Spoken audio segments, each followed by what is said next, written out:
Good morning all of you. कैसे हैं? ठीक है। आवाज़ थोड़ा भारी लग रहा होगा मेरा और तबीयत थोड़ा डाउन था। चलिए हम लोग आज बात करेंगे train related problems. Train related problems यानी कि रेल संबंधित प्रश्न या फिर रेल संबंधित समस्याएं, यानी ट्रेन वाले क्वेश्चन बनाते समय क्या क्या समस्या आता है, क्या क्या समस्याएं आती हैं और कैसे उसको सोल्व किया जाता है। इस बात के लिए बस दो बात लिखा गया है नोट में। एक है, यदि ट्रेन किसी व्यक्ति, खंभा, ट्रैफिक सिग्नल इत्यादि को पार कर रहा हो तो हम सिर्फ ट्रेन की लंबाई को दूरी के रूप में प्रयोग करते हैं। दूसरा पॉइंट है, यदि ट्रेन किसी अन्य ट्रेन, प्लेटफॉर्म, गुफा इत्यादि को पार कर रहा हो तो हम ट्रेन की लंबाई के साथ साथ अन्य ट्रेन, गुफा या प्लेटफॉर्म की लंबाई को भी जोड़ लेते हैं और तब कुल लंबाई को दूरी के रूप में प्रयोग करते हैं। देखिए, अगर इस स्टेटमेंट को समझ पा रहे होंगे तो अच्छा बात है। अगर नहीं भी समझ पा रहे होंगे तो हम समझाने का कोशिश करते हैं और बस इसी दो मुद्दा से पूरा सवाल बनता है। बाकी आपका जो फॉर्मूला है, distance is equal to speed into time, ये तो फिर जिंदाबाद है। ये तो बहुत बड़ा बड़ा मामला को सॉल्व करवाता है। और distance is equal to speed into time यानी दूरी, समय और चाल, टाइम, स्पीड और डिस्टेंस, इसका बात तो हम लोग पूरे अच्छे से कर चुके हैं। 4-5 क्लास की है हम लोग बात, है ना। उसमें बहुत डिटेल में इसको बनाया है। तो आइए हम लोग प्रश्न पे चलते हैं और सीधा प्रश्न को समझने का कोशिश करते हैं और कंसेप्ट देखते हैं कि क्या होता है ट्रेन वाले क्वेश्चन में। यहाँ पे देखिए, बात को समझाते हैं पहले। यदि ट्रेन किसी व्यक्ति, खंभा, ट्रैफिक सिग्नल इत्यादि को पार कर रहा हो, एक बात बताइए, अगर मान लेते हैं खंभा है, ऐसे एक खंभा है या फिर एक व्यक्ति है, कोई आदमी है ऐसे खड़ा, कोई आदमी है खड़ा, या फिर कोई सिग्नल है। सिग्नल समझते हैं? सिग्नल का मतलब होता है कि ऐसे पोल पे लगा हुआ लाइट, ऐसे लाइट लगा हुआ रहता है ना, ऐसे इसमें जो लाइट जलता है और जिसको देख करके आप गाड़ी को साइड में रोक देते हैं। आप चौराहा पे गए होंगे तो गाड़ी को रोक देते होंगे। क्यों रोकते हैं भाई? क्योंकि आपका यहाँ पे रेड सिग्नल हो जाता है तो आप गाड़ी को रोक देते हैं, यानी खतरा है भाई, दूसरे वाले को सिग्नल मिला है, उधर वाले चौराहा पे क्रॉस करेगा गाड़ी, है ना। ग्रीन मिलते ही आप क्या होते हैं, आगे निकल जाते हैं। तो देखिए, आप जब किसी पोल को पार करते हैं, किसी आदमी को पार करते हैं या किसी सिग्नल को पार करते हैं तो उस टाइम आपको एक चीज ध्यान देना होता है। ट्रेन तो चूंकि छोटा नहीं होती है, ट्रेन तो लंबी होती है ना। जब ट्रेन लंबी होती है तो यहाँ से ट्रेन अगर पार करना इतना दूर चालू करे, इतना लंबा मान लेते हैं ट्रेन है, ट्रेन के आगे वाला पार्ट यहाँ पे इंजन गया हुआ है और ये ट्रेन अगर पार करना चाहेगा आगे तो सबसे पहले इंजन वाला पार्ट इसको क्रॉस करना शुरू करेगा। तो ट्रेन को पार करने में कितना टाइम लगेगा, ये इस बात पे निर्भर करता है कि ट्रेन कितनी लंबी है। इस बात को समझ रहे होंगे आप। ट्रेन कितनी लंबी है, इस पोल को पार करना, ट्रेन को पार कर जाना, इसका मतलब हुआ कि ट्रेन के आगे वाला इंजन वाला पार्ट और ट्रेन के पीछे वाले पार्ट, ठीक है। तो ट्रेन के इंजन वाला पार्ट जब इसको जैसे ही टच करता है, इसको पूरा आगे निकल जाना चाहिए और तब तक पीछे वाला पार्ट जो है फिर यहाँ आ जाना चाहिए, तब उसको कहा जाता है कि पोल को ट्रेन पार कर गया। बात समझ रहे हैं? किसी पोल को पार करने का मतलब हुआ कि लंबी सी ट्रेन आएगी और पहले इंजन वाले पार्ट पार करना शुरू करेगा, फिर बीच वाला, फिर उसका क्या हो जाएगा, पीछे वाला पार्ट आ जाएगा। तो ट्रेन को, किसी पोल को ट्रेन द्वारा पार कर जाने का मतलब होता है कि ये ट्रेन की इंजन वाली पार्ट आगे निकल जाए और फिर पीछे वाला पार्ट भी पोल को जैसे जस्ट पार करे, तब कहा जाता है कि ट्रेन पोल को पार कर गया। तो जितना टाइम लगता है ट्रेन को पार करने में, किसी पोल को, किसी खंभा को या फिर किसी आदमी को या किसी सिग्नल को, जितना भी टाइम लगता है वो टाइम सिर्फ और सिर्फ ट्रेन की लंबाई की वजह से लगता है। अगर ट्रेन की लंबाई नहीं रहती तो आराम से जल्दी से पार कर जाता। जैसे मान लेते हैं कि सिर्फ एक इंजन आए, इधर से सिर्फ एक इंजन आ रहा हो, ट्रेन लंबा से नहीं आ रहा हो, सिर्फ एक इंजन, या फिर आप बाइक चला के जा रहे हो आपका, या फिर इंजन का ही बात कर लेते हैं, ट्रेन की इंजन आए तो इंजन तो ज्यादा लंबा नहीं रहता है, छोटा सा ही रहता है। तो इंजन पार करने में ज्यादा टाइम नहीं लगेगा, आएगा फटाक से पार कर जाएगा। क्यों? क्योंकि इंजन की लंबाई उतना ज्यादा नहीं होता है। तो ध्यान से सुनिएगा, बहुत ही अच्छा टॉपिक आज है। और 2 क्लास में समाप्त हो जाएगा, आज टाइप 1 और कल टाइप 2। ट्रेन रिलेटेड प्रॉब्लम फिर कभी दिक्कत नहीं आएगा। तो बस बात को सुनिए, यहीं पे जो बात समझा रहे हैं इसी में सारा दम है। ट्रेन लंबा होने के वजह से क्या लिया, टाइम लिया, किसी खंभा को पार करने में या फिर किसी सिग्नल को पार करने में या फिर किसी आदमी को पार करने में। ध्यान से सुनिएगा, अगर ट्रेन लंबा नहीं होता तो टाइम नहीं लेता। तो इसका मतलब कि ट्रेन दूरी तय किया ना, जितना देर वो टाइम लिया है वो अपने लंबाई को पार किया। लंबाई को पार किया इसका मतलब जितना लंबा ट्रेन ट्रेन थी, जितनी लंबी ट्रेन थी उस लंबाई को पार करने में जितना भी समय लगाया है, इसका मतलब को उतना दूरी वो पार करवाया। किससे? इस खंभा के कंपैरिजन में। एक खंभा अस्थाई है, एक जगह है, और इसको पार करवाया। तो बात समझ रहे हैं? पहला पॉइंट समझिएगा, यदि ट्रेन किसी व्यक्ति व्यक्ति खंभा, ट्रैफिक सिग्नल इत्यादि को पार कर रहा हो तो हम सिर्फ ट्रेन की लंबाई को दूरी के रूप में प्रयोग करेंगे। सिर्फ ट्रेन की लंबाई को। अब पोल की लंबाई कितना है देखिए, तो थोड़ा सा, इतना सा तो पोल होता है, बहुत ज्यादा थोड़े होता है। आदमी इतना सा तो होता है, या फिर जो सिग्नल होता है वो थोड़ा सा तो होता है, ज्यादा तो इसका लंबाई होता नहीं है। ऐसे लंबाई मतलब ऊंचाई नहीं बोली है, ऊंचाई नहीं हम कह रहे बात, ऐसे इधर वाला उसका मोटाई बोलिए तो बहुत थोड़ा सा होता है। तो इसके इसलिए इसके लंबाई को हम लोग जीरो मान लेते हैं। जीरो, इसका लंबाई नहीं, ट्रेन की लंबाई को सिर्फ हम लेते हैं। बात समझ रहे हैं? तो पॉइंट नंबर 1 में कहता है, यदि ट्रेन किसी व्यक्ति, खंभा, ट्रैफिक सिग्नल इत्यादि को पार कर रहा हो तो हम सिर्फ ट्रेन की लंबाई को दूरी के रूप में प्रयोग करते हैं, उसमें भी दूरी के रूप में प्रयोग करते हैं। एक बात बताइए कि जब ट्रेन इस खंभा को पार करने में कुछ टाइम लिया होगा, टाइम कुछ लिया होगा, है ना, और इस ट्रेन की कुछ लंबाई रही होगी, डिस्टेंस रहा होगा, लंबाई यानी डिस्टेंस, डिस्टेंस यानी कि एल यानी कि लेंथ ऑफ ट्रेन, ट्रेन की लंबाई को एल से इंडिकेट कर दिए। तो आप एक बात बताइए कि यहाँ पे इतना चीज मिलने के बाद आप इस बात को निकाल सकते हैं क्या यहाँ से, कि ट्रेन की स्पीड क्या थी, यानी ट्रेन की चाल क्या थी। तो चाल बराबर दूरी बट्टा समय होता है। ये दो डाटा पता चलने के बाद आराम से ट्रेन की चाल बता सकते हैं कि ट्रेन की चाल क्या थी। बात समझ रहे हैं? कोई दिक्कत हो तो पूछिए। पॉइंट नंबर 1 में बताइए 3 सेकंड के अंदर, कोई समस्या है तो।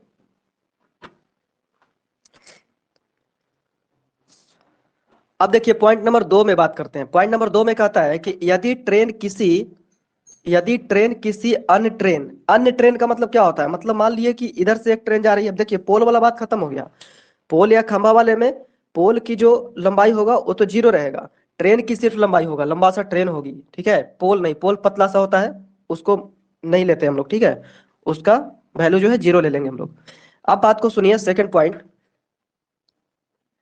पॉइंट में कहता है कि यदि ट्रेन किसी अन्य ट्रेन को पार कर रही हो, जैसे मान लेते हैं, देखिए ट्रेन दो तरह से ट्रेन को पार करती है। दो तरह से कैसे? मान लेते हैं कि एक ट्रेन ऐसे जा रही है और फिर एक ट्रेन इसको ओवरटेक कर रही है। तो जब ओवरटेक करेगी तो पहले ट्रेन पीछे से आएगी और इसके इंजन वाले पार्ट इसके पीछे वाले पार्ट को अटैक करेगा, और फिर धीरे धीरे धीरे धीरे धीरे धीरे उसके साथ साथ चलेगा। फिर उसके बाद ज्यादा स्पीड अगर इसका रहा तो क्या होगा, फिर आगे निकलेगा तो फिर इससे ही आगे निकल जाएगा। बात समझ रहे हैं? ट्रेन में यही होता है ना। अगर ट्रेन, एक चलती हुई ट्रेन के पीछे से एक ट्रेन ओवरटेक कर रही हो तो पूरे ट्रेन को पार करने में पीछे से जो ट्रेन आ रही है उसकी जाहिर सी बात है कि स्पीड क्या होना चाहिए, ज्यादा होना चाहिए पहले वाले ट्रेन से, तभी वो ओवरटेक कर पाएगा, वरना ओवरटेक नहीं कर पाएगा। आप अगर बाइक चलाते हैं और एक और बाइकर आगे होता है तो आप क्या करते हैं? ओवरटेक के लिए आप क्या करते हैं कि अपने बाइक के स्पीड को ज्यादा करते हैं ताकि आप उसको ओवरटेक कर सके। तो ओवरटेक के दरमियान क्या होता है कि आपकी ट्रेन दूसरे वाली ट्रेन को क्या करती है, ओवरटेक करने के लिए, सॉरी आपकी ट्रेन बोल रहे हैं, पीछे वाली ट्रेन, पहली वाली ट्रेन को ओवरटेक करने के लिए पीछे वाली ट्रेन को ज्यादा स्पीड से आना पड़ेगा। तो कैसे ओवरटेक करेगा? तो सबसे पहले पहले वाली ट्रेन के पीछे वाले पार्ट को, बाद वाली ट्रेन के इंजन वाला पार्ट पीछे वाले पार्ट को क्या करेगा, जस्ट टच करेगा, फिर धीरे धीरे धीरे धीरे पार करना शुरू करेगा। अंत में इसका इंजन वाला पार्ट और इसका पीछे वाला पार्ट, ठीक है, इस तरह से फिर क्रॉस कर जाएगा एक ट्रेन को। तो ऐसे कंडीशन में क्या होता है कि दो ट्रेन की लंबाई हो जाती है।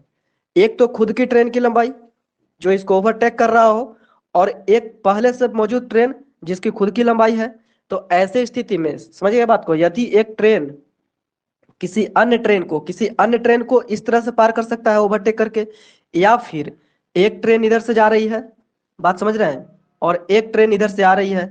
तो जैसे ही ये ट्रेन इधर से आएगी तो ऐसे कंडीशन में क्या होगा भाई, तो इसका माउथ और इसका माउथ यानी कि इसका मुंह और इसका मुंह यानी इसका इंजन और इसका इंजन दोनों जस्ट आएगा और आकर के क्या करेगा, एक दूसरे को क्रॉस करना शुरू करेगा। तब तक क्रॉस करते रहेगा। अब देखिए ये जैसे ही यहाँ एंट्री लेगा तो एंट्री लेने के बाद यहां से क्या करेगा, पूरे अपने पार्ट्स को पीछे चलाएगा। ये भी क्या करेगा, पूरे अपने पार्ट्स को पीछे चलाएगा। इसका मतलब क्या हुआ कि एक खंभा को तो पार नहीं किया, इसमें क्या हुआ, खुद का लंबाई पार किया अपना, और दूसरे वाले की लंबाई को भी पार कर किया खुद, ओवरटेक क्या करके, दोनों सामने सामने होकर के, ठीक है। तो इसको भी कहते हैं ट्रेन को पार कर जाना, ट्रेन को क्रॉस कर जाना। तो ट्रेन दो तरह से क्रॉस करेगी, एक ओवरटेक करके, एक सामने से आती हुई ट्रेन, ठीक है। तो दो तरह से ट्रेन पार करेगी, ध्यान से सुनिएगा। अब उसके बाद क्या होता है कि इस स्थिति में क्या करें तो इस स्थिति में लंबाई तो दोनों का लेना पड़ेगा, क्योंकि एक खुद का ट्रेन जो पार कर रही थी उसकी लंबाई, और वो ट्रेन जिसको पार कर रही थी उसकी लंबाई, दोनों की लंबाई को ऐड करना पड़ेगा, तब पता चलेगा कि कुल मिलाकर के इसको कितना लंबाई तय करना पड़ा है भाई। तो यहां से लेकर के यहां तक देखिए, जैसे ही इसका माउथ टच किया होगा, स्टार्ट किया होगा एक दूसरे को क्रॉस करना, तो इतना लंबाई इसको तय करना पड़ेगा। क्यों? क्योंकि ये दोनों क्रॉस करेगा, ऐसे क्रॉस करके फिर बाहर निकलेगा। बात समझ रहे हैं? तो इसकी लंबाई और इसकी लंबाई, यानी कि दोनों की लंबाई, दोनों ट्रेन की लंबाई को दूरी के रूप में हमें गेन करना पड़ेगा, ऑब्जर्व करना पड़ेगा। बात समझ रहे हैं? तो ये यहाँ पे बात रहा हुआ। अब बात हुआ प्लेटफॉर्म या गुफा। प्लेटफॉर्म या गुफा में क्या होता है, जो सुनिएगा ध्यान से। प्लेटफॉर्म और गुफा में क्या होता है, जैसे मान लेते हैं आपकी प्लेटफॉर्म, इतना लंबी सी प्लेटफॉर्म बनी हुई रहती है। इस प्लेटफॉर्म पे क्या होते हैं, आप लोग उतरते हैं प्लेटफॉर्म पे, जैसे ही ट्रेन यहाँ से आती है, जैसे ही ट्रेन यहाँ से आती है तो क्या करते हैं, ट्रेन को यहाँ आकर रुकने के बाद, जैसे ही ट्रेन यहाँ से आकर के यहाँ पहुंच जाती है, इसके पैरेलल में जैसे ही इसके पास आ जाती है, तो आप धड़ाधड़ क्या करते हैं, प्लेटफॉर्म पे उतर जाते हैं। प्लेटफॉर्म पे उतरना यानी कि ट्रेन से कभी उतरे हैं? कहीं भी नहीं उतरा जाता है, प्लेटफॉर्म पे उतरा जाता है।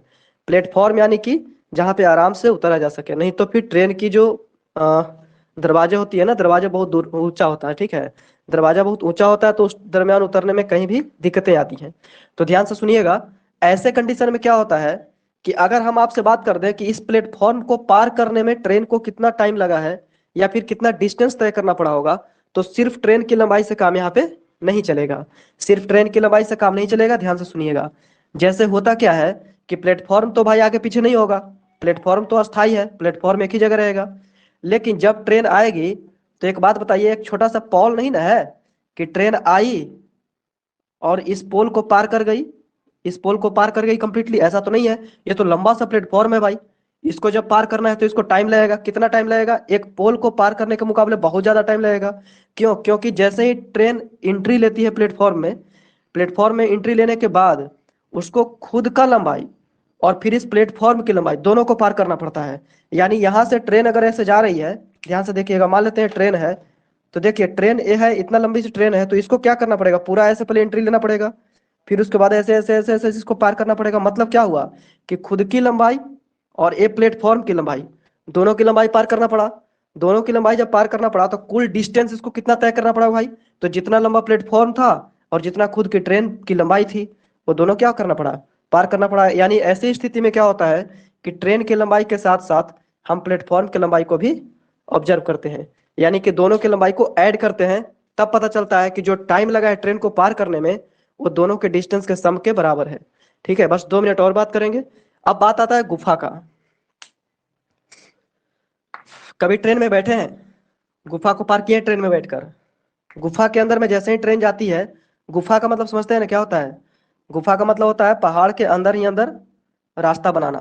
ठीक है, ऐसे रास्ता बना हुआ रहता है अंदर ही अंदर, रेलवे लाइन रहता है, ठीक है, ये पहाड़ रहता है ऊपर से, या फिर कोई ऐसा जगह जहाँ पे गुफा, गुफा का मतलब हुआ अंदर अंदर ट्रेन को पार करना, पहाड़ के अंदर अंदर, या फिर कहीं भी। जैसे होता क्या है कि कहीं कहीं पहाड़ बहुत बड़ा आ जाता है और उस पूरे पहाड़ को तोड़कर हटाना मुश्किल होता है और रेलवे ट्रैक को उसी रास्ते से ले जाना रहता है। तो ऐसे कंडीशन में क्या होता है, पहाड़ को तोड़ करके नहीं हटा करके वो क्या करता है, पहाड़ में छेद कर देता है। पहाड़ में जब होल कर देता है, छेद कर देता है, ताकि ट्रेन उसमें से आराम से गुजर सके। ठीक है, तो वैसे कंडीशन में वो जो आपका कंस्ट्रक्शन होता है, जो आपका होल बना करके ऐसे बनाता है, उसको गुफा का नाम दे दिया जाता है, गुफा होता है। ठीक है, ये क्या होता है, गुफा होता है। और इस गुफा को जब ट्रेन पार करती है, तो गुफा को पार करने में उतना ही ज्यादा टाइम लगेगा जितना ज्यादा ट्रेन की लंबाई होगा और जितना ज्यादा गुफा की लंबाई होगा। बात समझ रहे हैं? मान लेते हैं ट्रेन इतना लंबा है, तो ये ट्रेन आएगी तो क्या करेगी, सबसे पहले इस गुफा में एंट्री करेगी। जैसे ही एंट्री करेगा गुफा में, फिर इस गुफा को क्रॉस करना पड़ेगा इतना लंबा सा, फिर ट्रेन आगे जाएगी और आगे जा करके गुफा के आगे वाला पार्ट से इसके पीछे वाला पार्ट फिर एंड करेगा। इसका मतलब क्या हुआ कि जितनी लंबी ट्रेन थी, उस लंबी ट्रेन को इस पूरे गुफा की लंबाई को पार करना पड़ा और खुद की लंबाई को भी पूरा निकालना पड़ा। इसका मतलब क्या हुआ कि गुफा की लंबाई और ट्रेन की लंबाई, दोनों की लंबाई, कुल लंबाई मिल करके कुल डिस्टेंस तय किया, तब ट्रेन के क्या हुई, एकदम बाहर निकली। तो बात समझ रहे होंगे। तो ऐसे कंडीशन में क्या होता है कि दोनों की लंबाई को जोड़ लेते हैं और तब कुल लंबाई को दूरी के रूप में प्रयोग करते हैं। तो आइए हम लोग 11 क्वेश्चन का बात करेंगे, ध्यान से सुनिएगा। तो सेकंड पॉइंट कहता है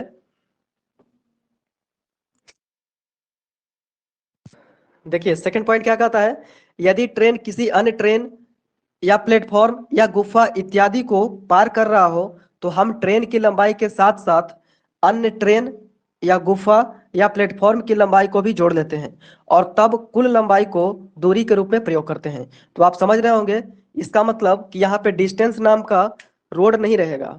डिस्टेंस यानी दूरी नाम का रोड की लंबाई नहीं रहेगी, सड़क की लंबाई नहीं रहेगी, रास्ते की लंबाई नहीं रहेगी। यहाँ पे ट्रेन की लंबाई को ही हम लोग डिस्टेंस मानेंगे। अगर ट्रेन खंभा को पार कर रहा हो तो हम लोग सिर्फ ट्रेन की लंबाई को डिस्टेंस के रूप में प्रयोग करेंगे। अगर ट्रेन किसी ट्रेन या फिर किसी गुफा को या किसी प्लेटफॉर्म को पार कर रहा हो तो ट्रेन की लंबाई के साथ साथ उस गुफा की या फिर उस ट्रेन की या फिर उस प्लेटफॉर्म की लंबाई को भी ऐड कर देंगे। बात समझ रहे हैं? तो चलिए आइए क्वेश्चन नंबर 1 पे आते हैं। तो फिर से हम पाँच पाँच सेकंड का टाइम देते हैं कि इस पूरे स्टेटमेंट कोई समस्या है तो पूछिए। अगर इस स्टेटमेंट में समस्या अभी भी रह गया है तो आगे सवाल में समस्या आएंगी और सवाल समझने में दिक्कत होगा, नहीं बनेगा, गारंटी है। तो फिर से हम 5 सेकंड का टाइम देते हैं, इसमें कोई बात है तो पूछिए।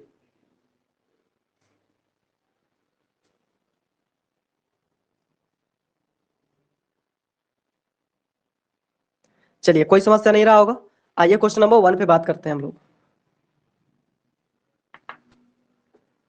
देखिए क्वेश्चन नंबर 1 से 11 क्वेश्चन को 22 मिनट में बनाने का कोशिश करते हैं, ठीक है? ध्यान से देखते रहिएगा। हम लोग कोई फॉर्मूला यहाँ पे अलग से अप्लाई नहीं करेंगे, दूरी बराबर 4 गुना समय को ही प्रयोग करेंगे। बस यहाँ पे सवाल बनाने में ये जो 2 पॉइंट लिखाया गया, जो कंसेप्ट दिया गया, यही कंसेप्ट काम आएगा। देखिए क्वेश्चन नंबर 1 कहता है कि 120 मीटर लंबी एक रेलगाड़ी प्लेटफॉर्म पर खड़े एक व्यक्ति को पार करने में 10 सेकंड की समय लेती है। क्वेश्चन नंबर 1 में कह रहा है कि 120 मीटर लंबी एक ट्रेन है, एक ट्रेन की लंबाई है 120 मीटर। ध्यान से सुनिएगा, 120 मीटर लंबी एक ट्रेन है। इस एक ट्रेन क्या करती है कि एक आदमी को पार कर जाती है। आदमी है, हाँ एक आदमी है, ये आदमी खड़ा है। इस खड़े आदमी को पार करना मतलब क्या, ट्रैक पे आदमी खड़ा नहीं है, बगल में खड़ा है कहीं, ठीक है? तो बगल में वो खड़ा है और बगल से ट्रेन गुजर रही है, ठीक है? तो ये आदमी ट्रैक पे नहीं है, बगल में है। तो इस आदमी को पार करने में ये ट्रेन कितना टाइम लेती है? 10 सेकंड का टाइम लेती है। ध्यान से सुनिएगा, 10 सेकंड का टाइम लेती है। अगर ये ट्रेन पार करना इस आदमी को शुरू किया होगा तो इस आदमी की ये जो चौड़ाई है इसको तो बहुत ज्यादा नहीं लेंगे। बात समझ रहे हैं ना? ऊंचाई हो सकता है, ऊंचाई से मतलब नहीं है, तो ऊंचाई पार थोड़े कर रहा है, तो इसको पार कर रहा है। तो इसकी लंबाई का चर्चा नहीं करना है, या फिर चर्चा करना भी है तो इसकी लंबाई 0 हो जाएंगी, ठीक है? बताइए ट्रेन की लंबाई कितना? तो अगर ट्रेन 10 सेकंड का टाइम लिया है इस आदमी को पार करने में, तो क्या किया भाई? तो वो उस आदमी को पार करने में नहीं बल्कि अपने आप को पार करने में वो ट्रेन टाइम लिया है 10 सेकंड का, ठीक है? तो अपने आप को जब ये पार करने में टाइम लिया 10 सेकंड का, इसका मतलब ट्रेन की 120 मीटर लंबाई है, यानी कि 120 मीटर को पार करने में 10 सेकंड का टाइम लिया। इसका मतलब क्या हुआ कि 120 मीटर डिस्टेंस यानी 120 मीटर दूरी तय करने में इसका टाइम लग गया 10 सेकंड का। बात समझ रहे हैं? नहीं समझे? नहीं समझे तो पूछिएगा, ठीक है? 10 सेकंड। तो ट्रेन की लंबाई को हम डिस्टेंस में कन्वर्ट कर लिए हैं। अब हमसे पूछा जा रहा है कि रेलगाड़ी की चाल क्या है, यानी कि ट्रेन की स्पीड क्या थी, ट्रेन कितने चाल से चल रही थी। तो बताइए डिस्टेंस पता है, टाइम पता है, तो स्पीड बराबर आप बता सकते हैं। स्पीड बराबर क्या हो जाएगा? डिस्टेंस बाई टाइम, डिस्टेंस बटा टाइम, यानी कि 120 बटा 10 सेकेंड कट जाएगा, हो जाएगा 12 मीटर पर सेकेंड, ठीक है? आंसर इसका हो जाएगा 12 मीटर पर सेकेंड। बात समझ रहे हैं? क्वेश्चन में कोई दम नहीं होता है। आप टीएसडी पढ़ कर आए हैं, टीएसडी पढ़ने के बाद कोई क्वेश्चन में दम नहीं रहेगा, ना रेल वाला में ना नावधारा वाला में। बस फर्क ये पड़ता है कि ट्रेन का कंसेप्ट आपको पता होना चाहिए कि हो क्या रहा है। तो क्वेश्चन नंबर 1 का सोल्यूशन हुआ। बताइए कोई समस्या है इसमें तो 2 सेकंड के अंदर।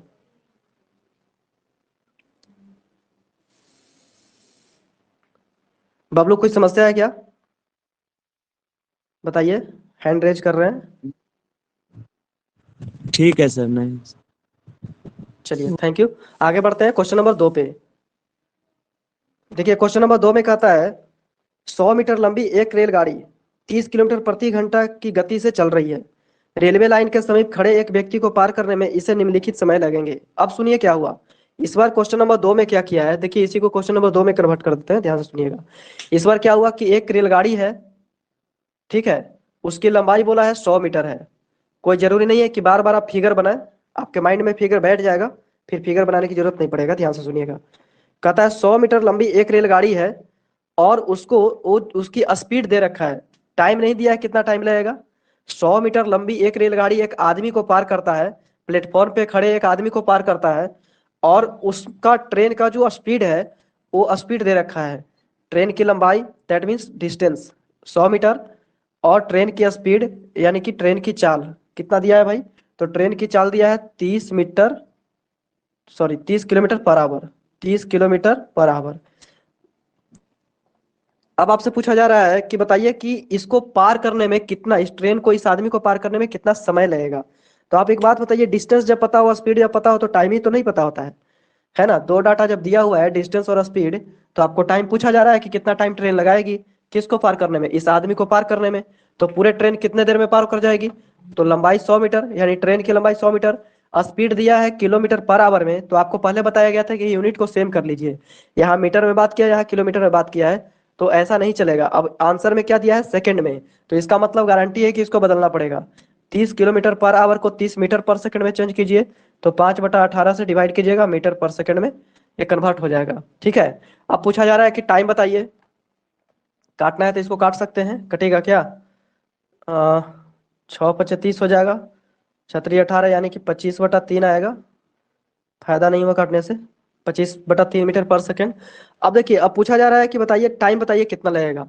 तो डिस्टेंस दे रखा है यहाँ पे, आपका स्पीड पता है मीटर पर सेकंड में, तो टाइम कितना लगेगा भाई? तो टाइम बराबर डिस्टेंस बटा स्पीड। डिस्टेंस कितना है? 100 मीटर। स्पीड देखिए कितना है? 25/3। 25/3 मीटर पर सेकंड। मीटर पर से मीटर खत्म हो जाएगा, सेकंड में बचेगा टाइम। टाइम कितना हो जाएगा? 100×3 / 25, इतना सेकंड टाइम आएगा, यानी कि 25×4 = 100, चरती 12 सेकंड। टाइम कितना लगा?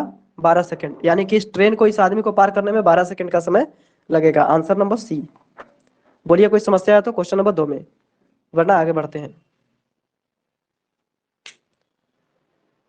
आपको बिल्कुल फील हो रहा होगा कि हम लोग टीएसटी का सवाल बना रहे हैं। ट्रेन नाम का है, ठीक है, ट्रेन का कंसेप्ट से सिर्फ समझ में आना चाहिए। चलिए क्वेश्चन नंबर 3 में आते हैं। कोई समस्या है तो बोल सकते हैं।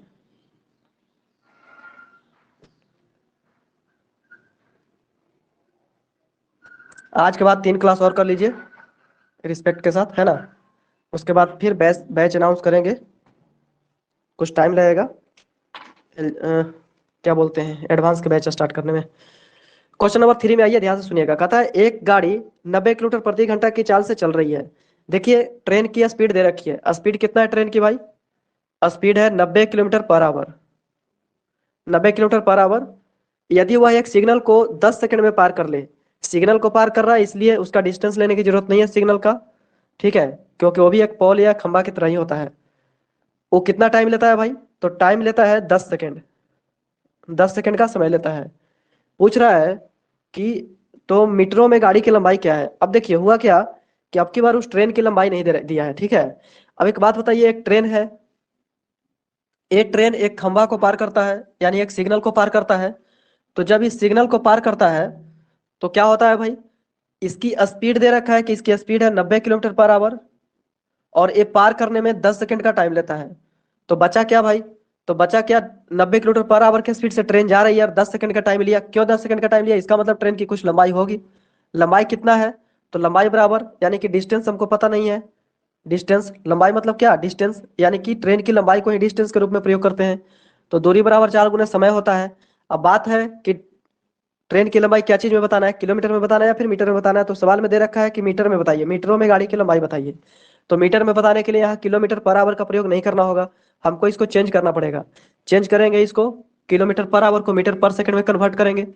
क्या हो जाएगा? 90 गुना मीटर पर सेकंड में कन्वर्ट करने के लिए गुना 5/18, है ना। ये मीटर पर सेकंड में कन्वर्ट हो गया। 18×5 = 90, यानी आ जाएगा 25 मीटर पर सेकंड। अब हम लोग इस पे बात करेंगे, क्योंकि यहाँ भी सेकंड, यहाँ भी सेकंड।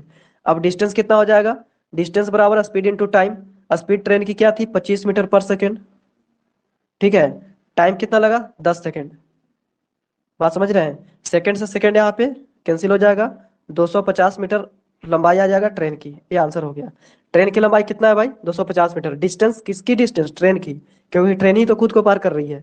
बोलिए कुछ समस्या है तो। देखिए कंफ्यूजन हो सकता है, घबराने की जरूरत नहीं है। जो बात है यहाँ पे पूछ सकते हैं आप, क्वेश्चन नंबर 3 में भी पूछ सकते हैं, 3 सेकंड का टाइम देते हैं। कोई समस्या है तो पूछिए।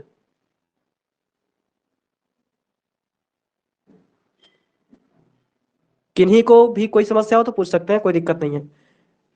देखिए हमारा टारगेट है कि आपको कोई भी चैप्टर्स बहुत ढंग से पढ़ा सकें, ठीक है। अगर कोई भी बात हमसे मिस्टेक होता है, कुछ कमी रह जाता है तो आप पूछ सकते हैं, उसमें घबराने वाली बात नहीं है। कोई भी क्वेश्चन इजी नहीं होता है, सब टफ होता है, या फिर कोई भी टफ नहीं होता सब इजी होता है, ऐसे सोच करके चलिए। चलिए ध्यान देते हैं क्वेश्चन नंबर 4 में। क्वेश्चन नंबर 4 में कहता है कि यदि 100 मीटर लंबी किसी रेलगाड़ी की चाल 144 किलोमीटर पर आवर हो, तो वह रेलगाड़ी एक बिजली के खंभे को कितने समय में पार कर जाएगी। देखिए कुछ नहीं, बस तीन ही डाटा पे तो घुमाते रहता हम लोग को।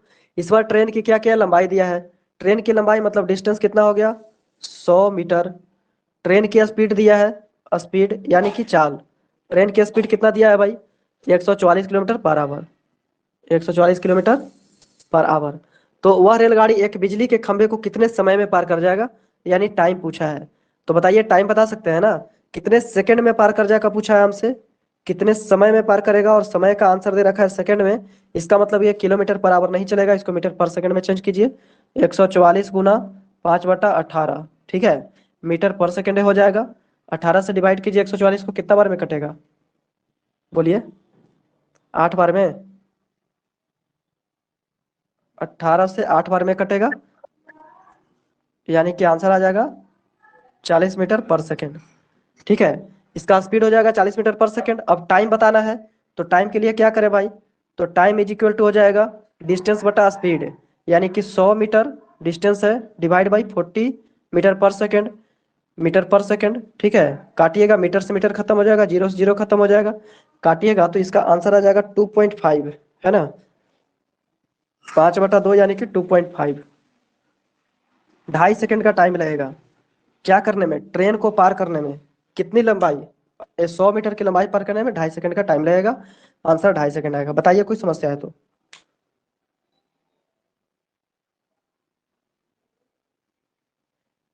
चलिए क्वेश्चन नंबर 5 में आते हैं, ध्यान से सुनिएगा। कोई भी समस्या दोस्त मेरे बोलिए, कोई भी बताइए, कोई भी समस्या बताइए, टेंशन नहीं लेना है। आपके पूरे कमर्शियल बिल्कुल इज्जत के साथ समाप्त किए हैं, पूरे कमर्शियल मैथ समाप्त करने वाले हैं, 3 दिन के बाद खत्म हो जाएगा। कोई भी समस्या कहीं भी रहा हो तो बताइए, ठीक है। आप अपना राय भी दे सकते हैं कि सर आपने जो ये चैप्टर पढ़ाया था, पीछे जो चैप्टर पढ़ाया गया उसमें कोई कमी रह गया हो, आप बता भी सकते हैं। क्योंकि आप लोग भी मैथ बनाते हैं, ऐसा बात नहीं है, आप लोग भी दिन रात मेहनत करते हैं, प्रैक्टिस करते हैं, खूब बनाते हैं। तो आपका भी अपना माइंड है, आप सोच सकते हैं उस पर, अंडरस्टैंड करके उसको सोच सकते हैं कि भाई इसमें क्या कमी रह गया टीचर के द्वारा। कुछ भी ऐसा बात हो, आपको फील होता हो, तो आप गाइड कर सकते हैं, बता सकते हैं हमको कि सर ये चीज़ कमी रह गया था, ठीक है, क्योंकि हम आप ही से सीखने का कोशिश करते हैं। चलिए, यदि एक रेलगाड़ी किसी खंभे को 60 किलोमीटर प्रति घंटा की चाल से 30 सेकंड में पार करती है, तो रेलगाड़ी की लंबाई मीटर में बताएं। देखिए ट्रेन की लंबाई कितना भाई 60 kilometre, 60 kilometre per hour. Speed, sorry लंबाई नहीं, स्पीड, ट्रेन की स्पीड क्या है 60 किलोमीटर पर आवर, ठीक है। उसके बाद टाइम कितना दे रखा है, 30 सेकंड में पार करता है, 30 सेकंड में टाइम दे रखा है कितना, 30 सेकंड। 30 सेकंड, एक बात ध्यान दीजिएगा, 30 सेकंड में पार करती है, तो रेलगाड़ी की लंबाई मीटरों में बताए। देखिए मीटर में जैसे ही बात कर देना तो किलोमीटर पर आवर नहीं चलेगा यहाँ पे, ठीक है। 60 × 5/18 कर दीजिए, मीटर पर सेकंड में चेंज हो जाएगा। अब बताइए क्या पूछ रहा है भाई, तो पूछ रहा है कि ट्रेन की लंबाई बताइए, स्पीड दिया है, टाइम दिया है, तो डिस्टेंस पता चल जाएगा। डिस्टेंस मतलब क्या समझते हैं, दूरी, दूरी मतलब किसका दूरी, ट्रेन की दूरी, क्योंकि ट्रेन किसी खंभे को पार कर रहा तो ट्रेन खुद को ही पार करेगा, तो उसकी लंबाई निकल जाएगा डिस्टेंस निकालने से यहाँ पे, ठीक है। तो यहाँ पे हो जाएगा 60 × 5/18 × 30। बात समझ रहे हैं, यानी कि यहाँ से ले लिए चाल और यहाँ से ले लिए समय, दूरी बराबर चाल गुना समय, ये सब आंसर आएगा मीटर में। बात समझ रहे हैं। तो देखिए 6×3 = 18, 6×5 = 30, और 20×3 = 60, 20×5 = 100, और 100×5 = 500। ट्रेन की लंबाई आ जाएगी 500 मीटर। ट्रेन की लंबाई कितना है भाई मीटर में, तो 500 मीटर, आंसर 500 मीटर होगा। क्वेश्चन नंबर 5 में कोई समस्या नहीं होना चाहिए। देखिए क्वेश्चन नंबर 6 से अब आते हैं। देखिए क्वेश्चन नंबर 6 में क्या है कि एक रेलगाड़ी एक खंभे को 15 सेकंड में पार करती है, यदि रेलगाड़ी की चाल इतना हो तो रेलगाड़ी की लंबाई, चलिए 6 नंबर से नहीं 7 से बदलेगा, 6 नंबर भी वही क्वेश्चन है। देखिए क्वेश्चन नंबर 6 को, क्वेश्चन नंबर 6 में कहता है एक रेलगाड़ी एक खंभे को 15 सेकंड में पार करती है, 15 सेकंड में पार करती है, यानी टाइम दे रखा है कितना 15 सेकंड, 15 सेकंड टाइम दिया है। यदि रेलगाड़ी की चाल यानी रेलगाड़ी की स्पीड क्या है भाई, तो स्पीड है 36 किलोमीटर पर आवर। ठीक है, तो रेलगाड़ी की लंबाई बताइए। लंबाई देखिए आंसर में मीटर में दे रखा है, सब जगह मीटर में है। इसका मतलब क्या हुआ, इसको भी मीटर में बदलना पड़ेगा। तो 36 × 5/18, 18 दूनी 36, 5 दूनी 10 मीटर पर सेकेंड। अब बताइए, आराम से आप बता सकते हैं कि ट्रेन की लंबाई क्या है भाई। ट्रेन की लंबाई यानी डिस्टेंस, है ना, यानी क्या, डिस्टेंस बराबर क्या, चाल गुना समय। चाल कितना है 10, समय कितना लगा 15, यानी कि 150 मीटर। बोलिए कोई समस्या यहाँ तक, तो क्वेश्चन नंबर 6 तक बोलिए फिर से, 3 सेकंड का टाइम देते हैं, कोई समस्या किन्हीं को तो। चलिए कोई समस्या नहीं रहना चाहिए, आगे बढ़ते हैं। देखिए रिकॉर्डिंग हटाते हैं, ठीक है।